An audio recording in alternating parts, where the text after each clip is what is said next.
Hacen la pregunta, yo empiezo a responder y si hay algo que esté incompleto, pues me reitera la pregunta, lo que tú consideres que deba de completar. Puedes comenzar, Roberto. ¿Cuáles son los antecedentes históricos del diferendo cubano-norteamericano? Mira, ese es un tema más viejo que Matusalén.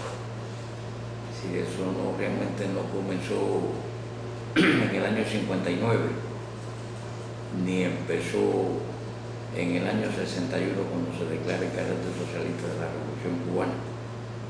Yo creo que los antecedentes hay que buscarlos en las raíces mismas del imperialismo norteamericano y qué simbolizaba Cuba y qué sigue simbolizando Cuba a los intereses hegemónicos y expansionistas que fue el origen de la nación norteamericana. Es decir, ellos no solamente logran la independencia de las 13 colonias y se crea la Unión Americana, como lo llamaron, sino que inmediatamente comienza el proceso expansionista. Y este proceso expansionista tuvo un basamento, yo no sé si llamarlo ideológico o filosófico, que es lo que da origen precisamente al diferendo Cuba-Estados Unidos. En épocas tan lejanas como a principios de 1800, es decir, a principios del siglo XIX,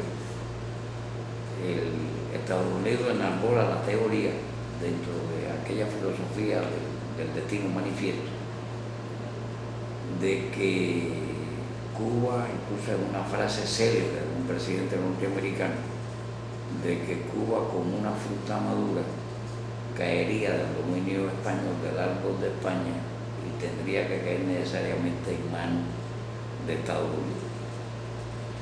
Hecha esta formulación, que trata de convertirse en una doctrina, la doctrina Monroe, de América para los americanos, claro que los Estados Unidos nos han robado hasta el carácter americano. Cuando dicen americanos se refieren exclusivamente a Estados Unidos. Lo demás no es América, excepto Estados Unidos.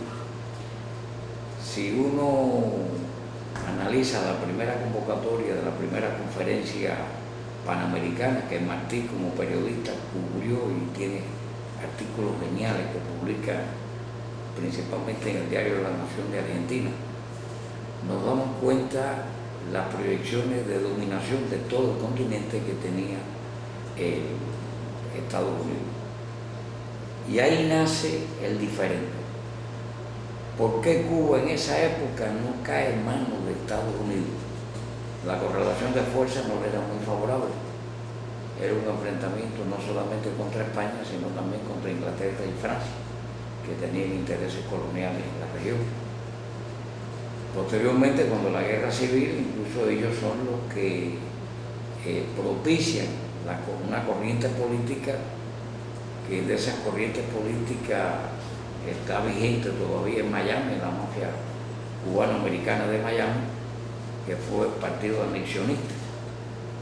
Incluso el hecho del desembarco de Narciso López en Cuba, pues Narciso López era un agente de los anexionistas norteamericanos.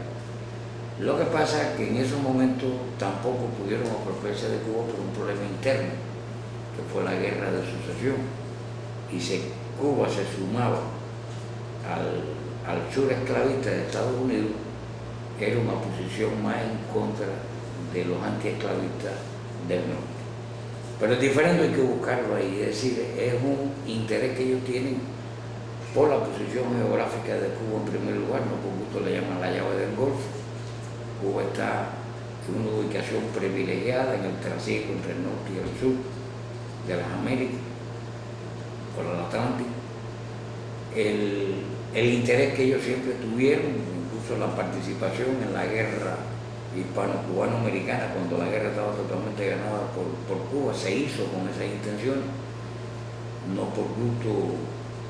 Cuando se vieron obligados a tener que darle la pseudo-independencia a Cuba, que era una república de caricatura, le impusieron la enmienda Platt, que es una vergüenza realmente, y eso históricamente sigue siendo así.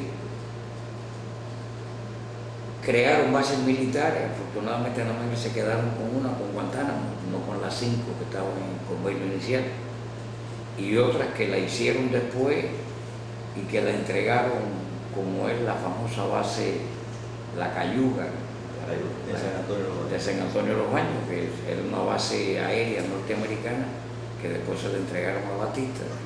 Era más fácil quitarse a Batista que quitarse a los yanquis. Pero el diferente hay que buscarlo ahí, es decir, se ríe por esa apetencia de dominación colonial que siempre ellos han tenido sobre Cuba. Yo creo que esa es la esencia del problema del diferendo. Ese diferendo sirve de marco después para la agudización de los enfrentamientos Cuba-Estados Unidos cuando la revolución triunfa y se conquista por primera vez la plena independencia y la plena soberanía del país, cumpliéndose con el ideal martiano y los próceres que hicieron la guerra más larga que tuvo el continente americano por su liberación, que en el caso nuestro hubo que esperar hasta el 1 de enero del 59 cuando triunfó la revolución. Pero el origen del diferendo está ahí, no está en otro lugar. Actualmente, como consecuencia de esa política de hostilidad de Estados Unidos hacia Cuba, se aprecia una determinada campaña de descrédito y criminalización de la revolución cubana, que el gobierno cubano asegura que no solamente existe como tal, sino que además hay intentos de establecer una matriz de opinión que distorsiona la visión de su realidad sociopolítica. ¿Cuál es su criterio? Sí, mira, eso tampoco es nuevo en la práctica de las relaciones Cuba-Estados Unidos. Es decir, yo digo que la intención de degradar la imagen del pueblo cubano es incluso hasta anterior a la revolución cubana. Antes era distinto que ahora. Antes se decía que La Habana era el burdel del Caribe. ¿Te imaginas qué orgullo nacional que La Habana fuera el prostíbulo de América Latina dentro de la propaganda turística? Cuando triunfa la revolución, las primeras medidas que aplica Estados Unidos junto con las agresiones económicas, porque no podemos ignorar que en el año 59 comienza Estados Unidos su política anticubana para estrangular la economía cubana, para liquidar la revolución cubana, y esto fue aparejado con una campaña de propaganda, diría yo, a nivel internacional, en unos casos dirigidos a fomentar la contrarrevolución en Cuba, como era el caso de Radio Swan en los primeros años de la década del 60, que era una emisora que solamente transmitía programas que llamaban a fomentar la contrarrevolución. Se valieron de cuantas cosas fue posible. Tampoco podemos olvidar la operación Peter Pan, del cual hay un libro fabuloso que yo digo que es una de las acciones genocidias más importantes que se hizo contra Cuba y que el mundo debería de conocer más y condenar más, porque a partir de la falsificación de una ley que nunca existió, de que se perdía la patria potestad de los hijos, eso estimuló principalmente a sectores de la pequeña burguesía y de la media burguesía a enviar a sus hijos a Estados Unidos, familias que más nunca algunos de ellos lograron ver a sus hijos, y fueron más de 15.000 niños los que fueron desarraigados de sus padres y enviados a Estados Unidos. Y eso se hizo en base a un programa, a una acción muy dirigida de desinformación en el plano nacional y en el plano internacional, porque eso fue acompañado también a tratar de denigrar a la revolución cubana en el plano internacional. Girón, el ataque a Girón, no podemos verlo fuera de ese contexto, porque también fue motivado precisamente, crearon una imagen internacional de que en Cuba el descontento era muy grande y que un grupo de cubanos, cuando eran realmente mercenarios, apoyados por Estados Unidos, iban a derrocar en cuestión de minutos la revolución cubana. También le falló el tiro. Si uno tiene la historia desde el año 59 hasta el presente, se da cuenta que la campaña mediática actual, orquestada por la Unión Europea, y que detrás está el imperialismo, porque eso forma parte de ese diseño de los Estados Unidos, que se gastan el dinero en esto. No sé si los que escuchan esto en Canarias lo saben, pero el gobierno norteamericano da cada año más de 60 millones de dólares a fomentar la contrarrevolución interna y a distorsionar la imagen de la revolución cubana en el exterior. Y ahora han enarbolado el tema de los derechos humanos, es decir, han tratado de fabricar un héroe de la lucha anticomunista en un delincuente común. Cayó preso por delincuente. Yo creo que los delincuentes caen presos en cualquier país del mundo. Y esto, no hay duda de que esta campaña mediática, a través de los grandes medios, ha ganado espacio, principalmente en Europa, que ha provocado también la reacción del movimiento de solidaridad y de gente honesta en el mundo que no se han dejado confundir con esta campaña. Y esta campaña responde a eso, es decir, crear una imagen de que Cuba es un caos, de que en Cuba no hay respeto a los derechos humanos, de que en Cuba la gente vive en la agonía y en la desesperación, cuando es todo lo contrario. Y que además tenemos problemas, sí, tenemos problemas en este país, un país que lleva más de 50 años con el bloqueo más largo y más brutal que recuerda la historia de la humanidad. Lógicamente que tenemos que tener problemas, que no contamos con líneas de financiamiento externo, que no tenemos crédito, que nadie nos da un centavo, que hace apenas 2 años, tuvimos pérdida de más de 15.000 millones de dólares con 2 ciclones que destrozó este país, porque lo destrozó, 700.000 viviendas arrasadas, más las instalaciones fabriles, centros de trabajo. La agricultura la acabó, y sin dinero, sin recursos, sin ayuda externa, nosotros hemos logrado reconstruir en buena medida los destrozos del ciclón y hemos logrado reanimar la agricultura cubana y ir a la recuperación económica. Claro, hemos tenido que invertir los recursos que estaban dedicados a mantener las líneas de desarrollo y de construcción de viviendas, a rehabilitar todo lo destruido por el ciclón. Es decir, si tú le sumas todo esto, pues parece que el imperialismo considera que es el momento propicio de darle jaque mate a la revolución cubana. A propósito de esto, le quería preguntar por otro de las cuestiones que más se está tratando ahora en los medios de comunicación españoles, que es el tema de las damas de blanco. Nosotros estuvimos ayer en las elecciones, en la segunda vuelta de las elecciones, y pudimos preguntar a pie de urna a algunas personas, pero me gustaría saber cuál es su opinión acerca de este fenómeno. Sí, mira, aquí una de las cosas que hace la Oficina de Intereses de Estados Unidos, que la hace con plena libertad, es la creación de grupúsculos que son asalariados de la Oficina de Intereses de Estados Unidos. Así crearon los llamados periodistas independientes, y bueno, uno de los más famosos periodistas independientes era un agente de la seguridad que lo infiltró y pudo dar todos los datos, todas las pruebas de los salarios que cada uno de ellos cobraba. Y así han ido creando cosas, y una de las cosas que han creado es este grupúsculo, que son un grupo de 10 o 12 viejos. Yo los he visto paseando por Quinta Avenida, no son más que eso, las famosas damas de blanco, que son también asalariadas de la Oficina de Intereses de Estados Unidos.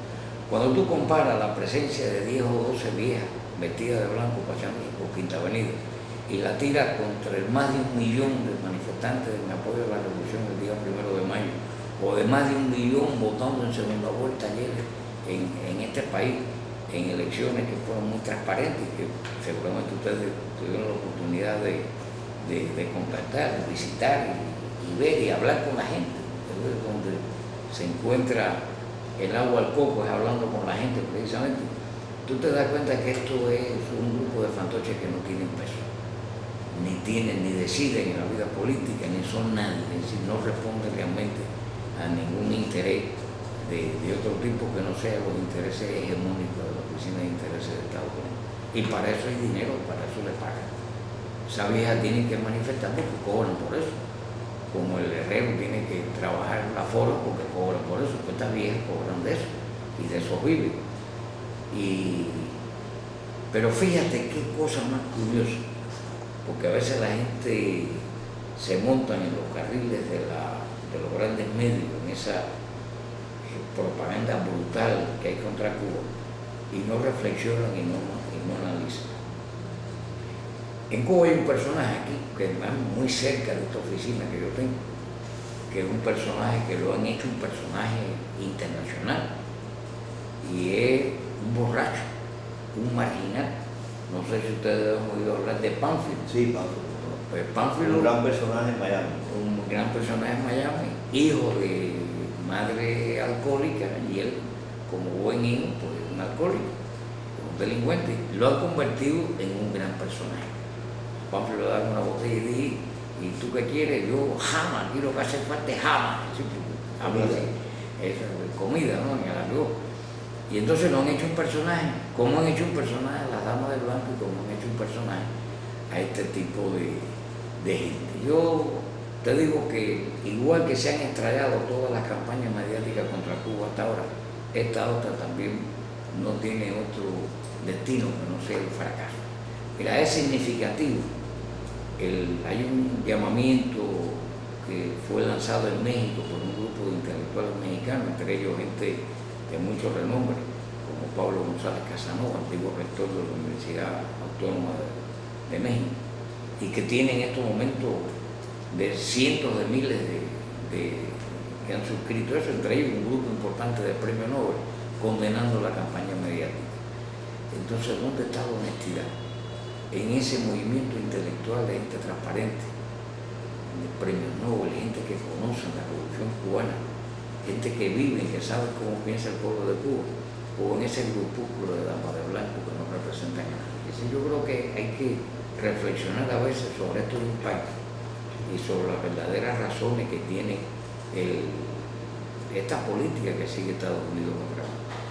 Ellos no nos van a perdonar nunca a nosotros lo que hicimos, ¿no? O sea, hacer una revolución socialista en las narices mismo del imperialismo, haberle nacionalizado porque todo es una gran finca de Estados Unidos. Yo quiero decirte que las 5 provincias orientales, que son 5 en todo momento, que es el territorio más grande de Cuba, el principal propietario de aquello era una Free Company, a través de una subsidiaria que se llamaba la Manatí Sugar Company. Entonces tú dices, bueno, es un territorio que es más grande que muchas repúblicas del Caribe. O la Isla de la Juventud, antes se llamaba Isla de Pino, era propiedad de una empresa norteamericana, la isla completa.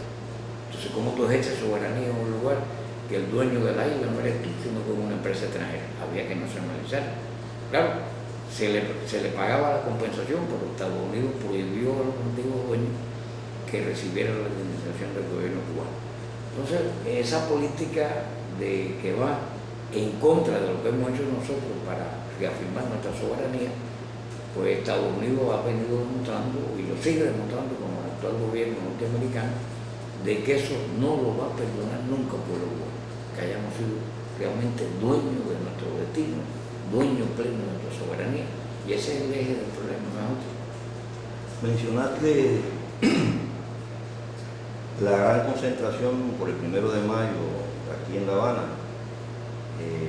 La televisión también ha dado algunas imágenes impresionantes de la que hubo en Santiago de Cuba.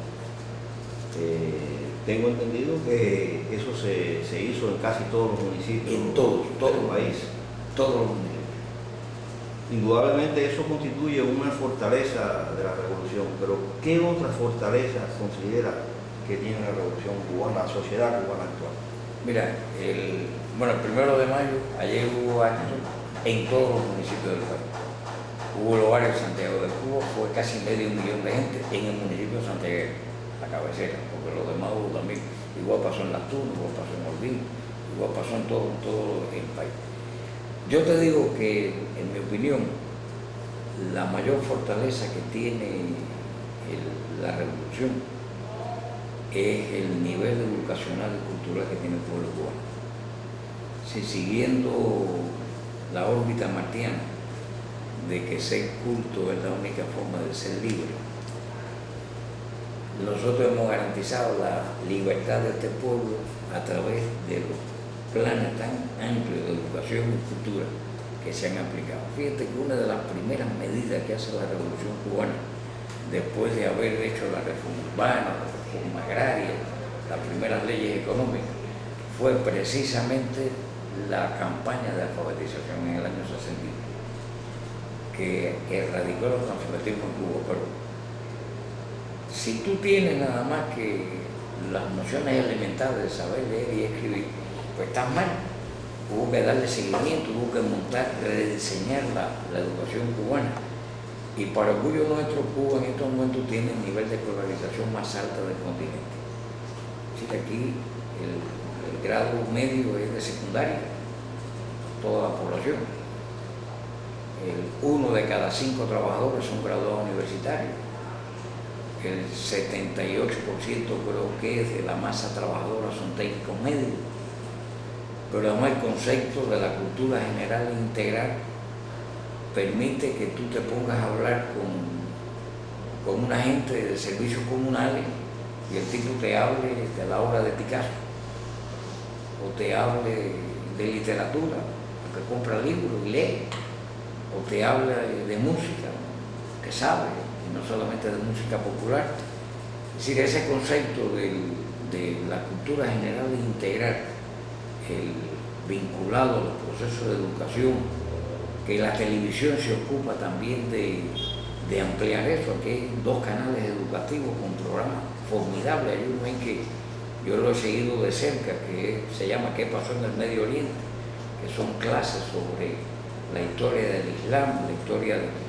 Entonces, llega el momento que el pueblo domina una cultura que es muy difícil, que nadie lo pueda confundir, ni nadie lo pueda volver a dominar. Yo digo que esa, en mi opinión, es la fortaleza más grande que tiene la revolución, el nivel de educación, de instrucción y de cultura que tiene la población cubana. Vinculado a eso está el conocimiento de la obra y el pensamiento de José Martí. Nosotros somos profundamente martianos y el estudio de Martí tampoco lo inventó la revolución cubana.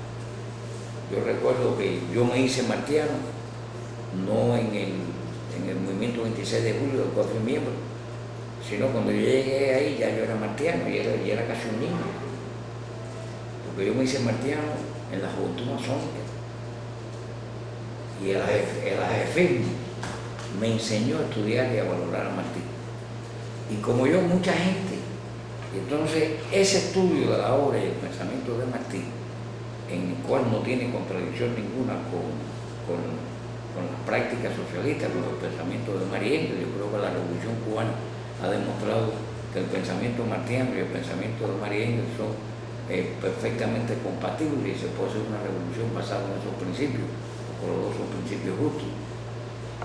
Y yo digo que ese forma parte también de esa educación y esa formación que tiene el pueblo cubano, ese amor y ese apego al pensamiento martiano, que significa un compromiso muy grande por la defensa de la revolución, por la defensa de Cuba, pero sobre todo por la práctica internacionalista, porque nos hemos movido por esa otra máxima de Martí que dice patria es humanidad, que eso tiene un sentido muy profundo de hasta dónde pueden llegar las conclusiones políticas.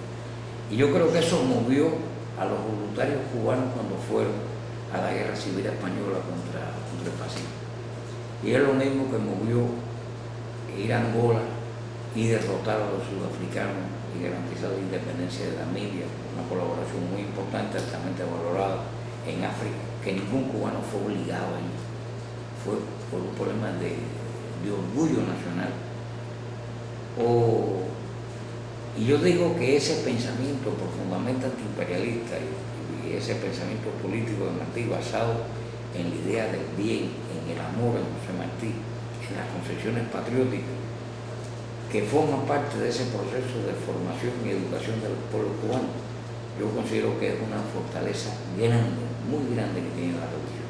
Y lo otro, para concluir con la fortaleza, es que la revolución no es un lenguaje abstracto, ni son consignas políticas, ni son consignas filosóficas. No, la revolución es una realidad. Tú le preguntas a un campesino de San Antonio de los Baños, de tu pueblo, del mío, de Villa de Melena, ¿y por qué tú defiendes la revolución? Te dice, porque me dio la tierra. y la tierra es mía, antes no era mía, y yo no se la compré a nadie, se la quitaron al terrateniente y me la dieron a mí, o a otro. ¿Y por qué tú estás con la revolución? No, porque me dieron esta casa. Esta casa era de un casateniente o de un cerrado, una de aquella gente que dominaba, eran los dueños de la casa, o porque mi hijo tiene educación y tiene garantizada la universidad, o porque yo tengo derecho a todos los servicios de salud pública, desde una inyección hasta un trasplante de corazón totalmente gratis en este país, sin discriminación de ningún tipo, porque es universal, porque yo puedo escoger lo que me dé la gana de estudiar.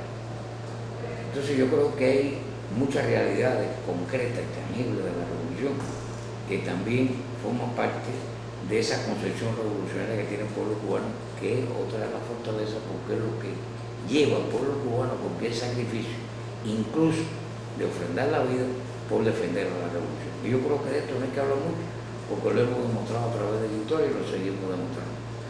Y yo te digo que si en la plaza, el 1 de mayo, el más de 1 millón de gente se cabellan desfilando ahí, le dicen a las armas que están atacando, pues el 1,5 millones ese que había en la plaza se va con un fusil a combatir a la tropa invasora. Hay un problema de dignidad en esa concepción de la formación política que ha tenido la población cubana como parte de esa formación pedagógica, pudiéramos decir, cultural y educacional de todo el pueblo cubano. En mi opinión, esas son fortalezas muy importantes que hay que destacar. Aunque haya apuntado algunos de esos rasgos para un público exterior que no conozca a José Martí, ¿qué elementos básicos de su pensamiento piensa usted que han influido y que han formado parte del ideario de la Revolución Cubana? Mira, la concepción martiana de sus pensamientos políticos y de sus pensamientos antiimperialistas, nosotros los cubanos nos sentimos fieles de ellos, la inmensa mayoría de los cubanos. Porque si tú revisas la Constitución cubana tiene un pensamiento martiano que le da pie a la revolución. Yo quiero que la ley primera de nuestra república sea la dignidad plena del hombre. ¿Qué encierra eso? ¿Qué cosa es dignidad plena del hombre? Bueno, la dignidad plena del hombre es eso. Son todos los derechos de los cuales en el mundo de ustedes, del occidente europeo, casi no se menciona el derecho a la educación, el derecho a la salud pública, el derecho al trabajo, el derecho a la vivienda, el derecho a una vida sana, a una cultura, el derecho al deporte totalmente gratuito, el derecho universal de todas esas cosas que son elementales para que haya felicidad en el pueblo, el derecho a ser dueño de los medios de producción cuando lo trabaja, el derecho a escoger la religión que le dé la gana.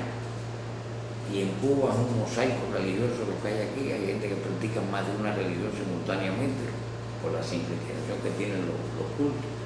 Es decir, pero además de eso, el derecho a que nadie se aparezca en tu casa por la noche y te saque de la casa, te lleven preso, te desaparezcan o te asesinen, como sucede en tantos países del mundo, de lo cual no se habla lamentablemente en los grandes medios, porque se sigue dando ahora, no solamente con dictaduras militares, se siguen dando en países como México, se da, y en Europa se da eso también, que llegan, te llevan de tu casa y fulano desapareció y no aparece más nunca, o aparece muerto. Entonces, es decir, esa cantidad todo eso forma parte de la dignidad plena del hombre. Pero Martí no solamente se queda en eso, sino Martí cuando habla de la República, cuando habla, él dice que es sin odio y sin rencores, etc. Martí está contra el racismo, contra todo tipo de manifestación de discriminación por cuestiones de raza o de otro tipo. Incluso la igualdad plena de género. Martí es, en eso no hay duda que fue un gran pedagogo, ese pensamiento pedagógico de Martí, que es en el que se basa la educación cubana y es la que se basa todo el trabajo que se ha hecho de los planes de educación primaria y universitaria en Cuba. Si toda esta cosa de Martí forma parte de esa vivencia del pensamiento martiano. Sin hablar del pensamiento antiimperialista, yo creo que uno de los que mejor conoció a Estados Unidos fue Martí. Esa frase que él dice: viví en el mundo y le conozco sus entrañas, y mi onda es la de David. Imagínate qué significación tiene eso. O lo que es su testamento político. Martí, la carta inconclusa que él hace, empieza a ser el 18 de mayo, horas antes de caer en combate el día 19 de mayo, que se la hace a su queridísimo hermano, como él le dice, Manuel Mercado, de México, mexicano, que él dice que de impedir a tiempo con la independencia de Cuba que caigan sobre esa fuerza más sobre nuestra tierra de América, hablando de los intereses de Estados Unidos. ¿Cuánta verdad no hubo ahí? Qué visión profética la de Martí, porque eso que él dijo se dio.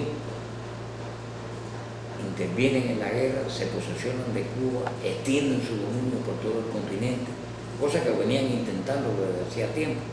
Pero ese pensamiento martiano, ese pensamiento profético, diría yo, que se lo da el conocimiento interno que tiene de la realidad norteamericana y de las apetencias del imperialismo norteamericano, que forman parte inseparable de su pensamiento político, yo digo que ahí están los aspectos esenciales del pensamiento de José Martí.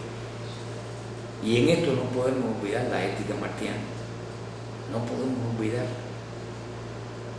ese concepto ético que tiene Martí, el concepto de la virtud que tiene Martí. Si todos los hombres se educaran con ese concepto de la virtud, no hay duda que viviríamos en un mundo de paz, en un mundo de comprensión y de cooperación. El concepto del amor, la obra martiana está llena de amor. Amor a la mujer, amor a la naturaleza, amor al prójimo, amor a todo el mundo. Es decir, en eso yo digo que esos son los rasgos más importantes del pensamiento martiano, que dio origen a esa educación de nuestro pueblo y de lo cual nosotros nos sentimos fieles. Y no por gusto Fidel dice en la historia de Marzón Verá que el actor intelectual de Moncada fue Martí. ¿Y por qué fue Martí? Bueno, porque Martí fue implacable contra esos desgobiernos que se dieron después en la pseudo-república que padecimos del año 59. Yo digo que esa es la esencia del pensamiento martiano. Ahora, ¿por qué un programa martiano? ¿Qué es el programa martiano en Cuba? Mira, el programa martiano es el programa de la sociedad cubana, el programa José Martí de toda la sociedad cubana. El programa martiano se sienta en varias instituciones que forman parte está la oficina del programa martiano, que el director es el doctor Armando Jarlava, fue ministro de Educación, fue el que le tocó precisamente la campaña de alfabetización, y el padre del sistema educacional cubano. Después fue ministro de Cultura, una gente con yo digo que es uno de los teóricos más importantes actualmente en este país. Esta oficina del programa martiano, que pertenece al Consejo de Estado, es un ente coordinador de varias instituciones martianas.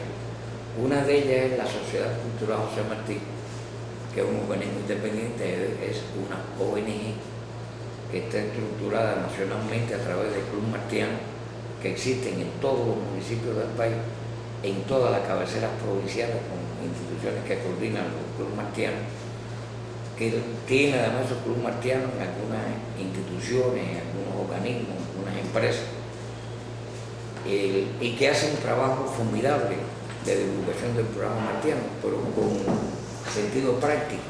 Uno de ellos es los bosques martianos. Los bosques martianos, que en San Antonio de los Baños hay uno de ellos, un bosque martiano que Dicen que fue el primero, que es importante. Sí.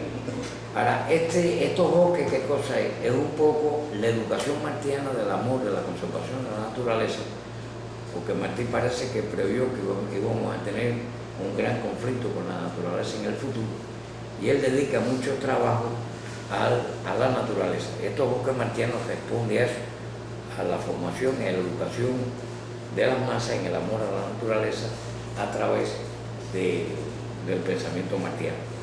Esta ONG tiene, además de su sociedad cultural o club martiano en el extranjero. Hay, incluso en España hay varias, creo que en Canarias hay una, que lleva el nombre de Leonor, la madre de Martí, Leonor Pérez. Y hay en Zaragoza, creo que hay otro también, y en Andalucía hay varios clubes martianos de la sociedad cultural, y en muchos países del mundo, incluso en Corea del Sur hay un club martiano, en lugar tan lejano como ese. La sociedad hace un trabajo formidable de divulgación del pensamiento y la obra de José Martí, y vinculado a la sociedad cultural hay otra cosa que no forma parte, sino colabora con ella, que es el movimiento juvenil martiano, que lo impulsa la Unión de Jóvenes Comunistas y que agrupa a los jóvenes en la formación del pensamiento martiano y el estudio de la obra martiana. Bueno, estas son instituciones que forman parte de la oficina del programa martiano. El otro es el Centro de Estudios Martianos. Esta es una institución de investigación, docencia e investigación, es una institución de carácter académico, la integran un grupo muy prestigioso de académicos cubanos. Para que tengan una idea, este año que terminó, el Centro de Estudios Martianos fue seleccionado por el Ministerio de Ciencia y Tecnología como el centro de investigaciones más destacado del país, y además 5 de sus investigadores ganaron el primer premio en su rama específica. El premio de Ciencias Sociales lo tuvo un investigador que es el que tiene a cargo la edición de la obra crítica de José Martí, que es un trabajo muy serio, muy responsable. Otro ganó el Premio Nacional de Literatura, el otro ganó premios nacionales, así 5 premios nacionales. Eso te da una idea del nivel académico que tiene lo que lo integra. El Centro de Estudios Martianos es el que dirige las cátedras José Martí, que existen en casi todas las universidades cubanas y que existen en 43 países. Hay cátedras José Martí. En Zaragoza hay una de ellas, que por cierto tiene un trabajo bien deficiente, está media chantada la Universidad de Zaragoza, pero hay en montones de universidades del mundo, incluso hay una red internacional que se llama así, Red de Cátedras Martianas, que en estos momentos la dirige un profesor, el doctor Mario Nájera, de la Universidad de Guadalajara, que es el coordinador nacional de esta red, que va a tener su próximo encuentro. Este año lo hizo en La Habana, el próximo va a ser en Costa Rica, en la Universidad de Costa Rica, donde hay también una cátedra José Martí. Otro elemento que integra la oficina del programa martiano es la Fragua Martiana, la otra es el Museo Casa Natal José Martí, el otro es la Biblioteca Nacional José Martí, y el otro es el Memorial José Martí de la Plaza de la Revolución.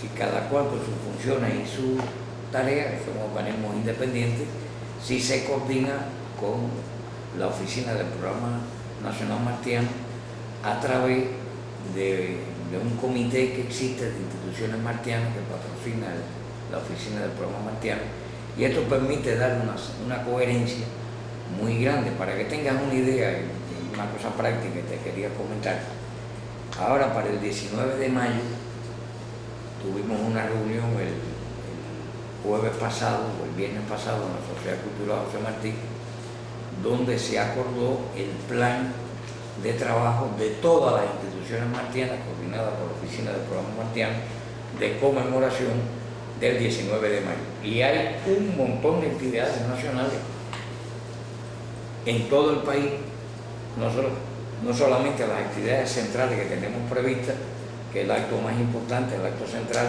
va a ser en Dos Ríos, a las 9 de la mañana, el 19 de mayo, que fue donde cayó el combate de José Martí, pero hay actividades en todo el país y hay actividades en todas las instituciones dedicadas precisamente a conmemorar el 115 aniversario de la caída del combate de José Martí.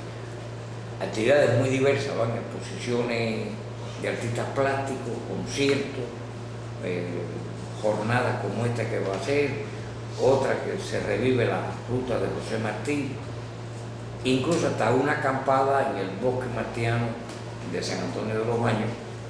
Va a haber una acampada de jóvenes conmemorando.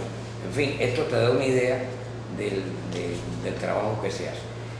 Como parte de todo este trabajo, bueno, desde el año pasado la oficina del programa martiano cuenta con el boletín electrónico Honrar Honra, que ustedes conocen, que le estamos muy agradecidos por la ayuda que nos dan de colgarlo en el sitio Martianos de ustedes.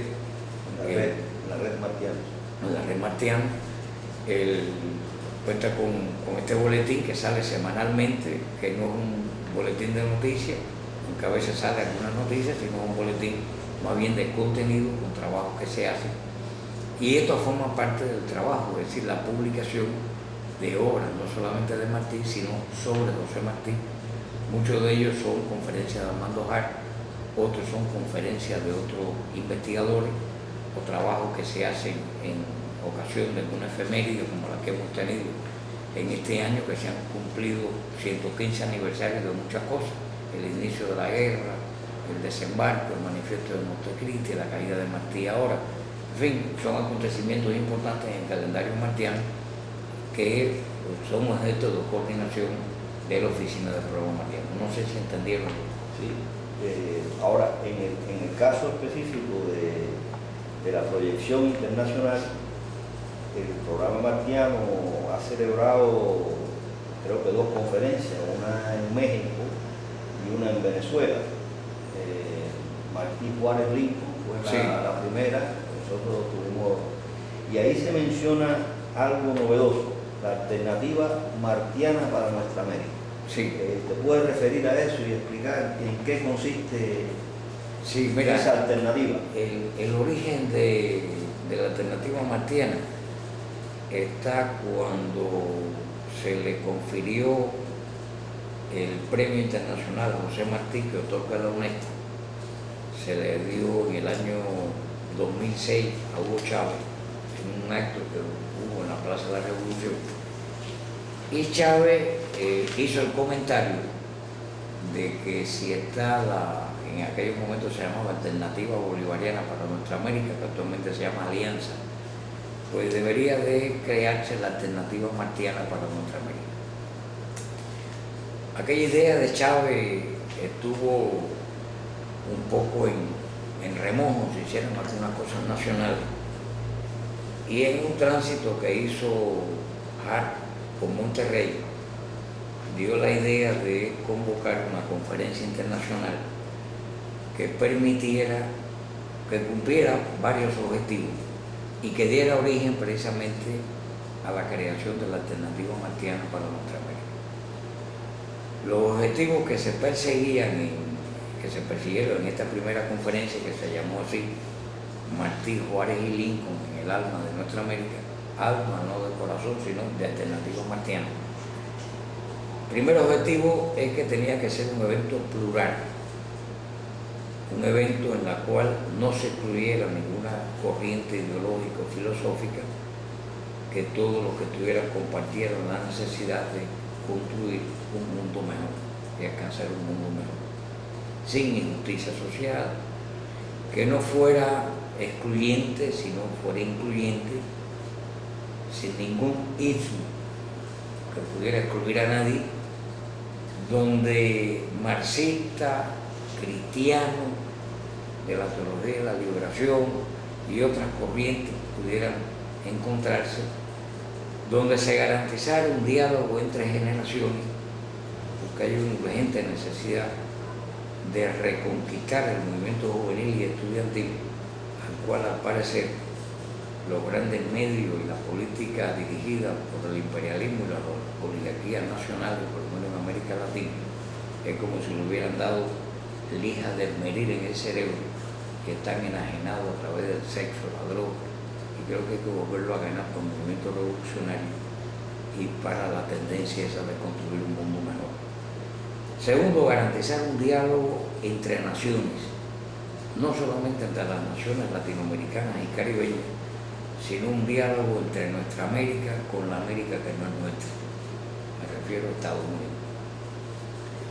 Y este diálogo entre naciones pudiera permitir crear un puente de unión entre los movimientos afro, latino, el pueblo originario, etcétera, que permita una unidad de acción en defensa de las mismas banderas que defendemos nosotros, de soberanía, justicia, libertad, igualdad. En fin, estos eran los objetivos principales que tenía esta conferencia. Esta conferencia se hizo en octubre del año pasado, contó con más de 200 delegados, entre ellos habían alrededor de 65 académicos de Estados Unidos de primer nivel, había un decano de una facultad de sociología de la Universidad de Texas, contó con un grupo de profesores también canadienses. De Europa nada más que vino uno de Italia, lamentablemente no vinieron nadie de España. Nos gustaría que nos acompañaran en la que vamos a tener en Caracas en noviembre de este año, y que se llama Bolívar, Lincoln y Martí en el alma de nuestra América. Esto